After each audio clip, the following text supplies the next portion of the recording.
Hello, everyone. So today we're going to talk about the weekend updates for June 14th, 2025. But before we start with our first point for the release of Dune Awakening, I would first like to say that I have nothing in this update for Elder Scrolls Online or Blade and Soul Neo. But as you will see, we do have stuff for PAX Day and Throne and Liberty. So let's go ahead and get started with the release of Dune Awakening. At the time of this video, Dune Awakening has been out for 4 days. It has been very well received with 86% positive reviews.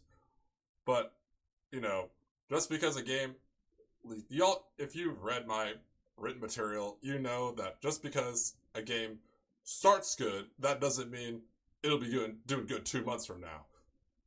Or just because a game may look bad at first, it'll keep staying bad. It might be well liked later on, but we will see how Dune Awakening goes in 2 or 3 months from now. Only time will tell that. So let's move on. So now we're going to talk about Taste of Poison to the Hologram Garden on Dune Awakening. So I was asked if we even have one person from Taste of Poison going to the Hologram Garden to play Dune Awakening with them. Does that mean that the Taste of Poison now has a say or a vote or anything in the Hologram Gardens Guild on Dune Awakening? No, not really. I mean, if the Hologram Garden only got one person from Taste of Poison for Dune Awakening, I would still consider that Hologram Garden's property, Dahlia's property. Now, and of course, if Dahlia had only one person coming over to Taste of Poison to play a game with us, that's still Taste of Poison. If, say, Dahlia had a group of like 20, 25 people, and then 10 of them were from Taste of Poison. Okay, that's a better argument, but come on, one person? No. Two people? No. Okay, so now we're going to talk about PAX Day Verse 3 reception. So far, yeah, that's really not good.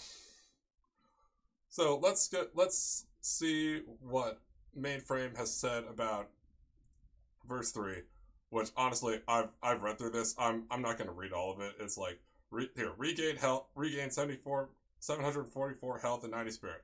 So let's just like see replenish 74 health, just number changes, replenish 64 spirit. Like minus 75%. Okay, number changes didn't really get my attention all that much. Fixes. I'll post the link to this in the pinned comment and or the video description.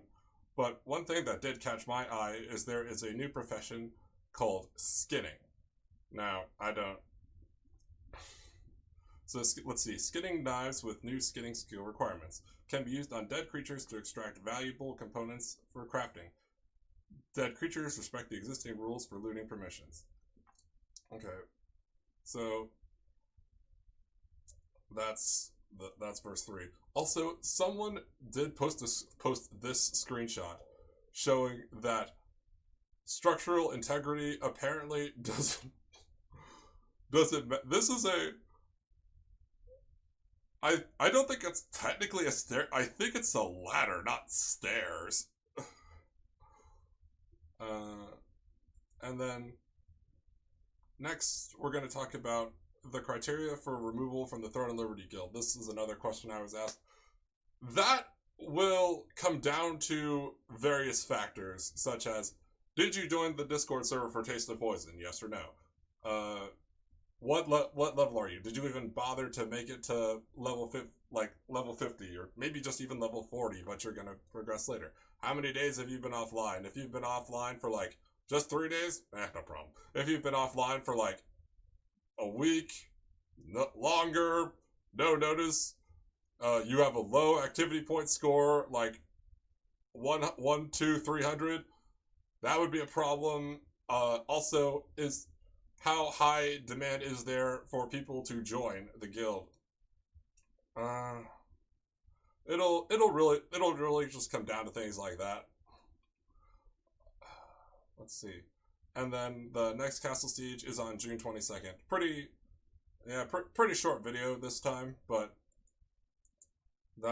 that's about it. If you have any questions you would like to ask, you can send them to me, and I just might address them in the next video. Otherwise, have a cursively wonderful day, and I'll see you all in my next video.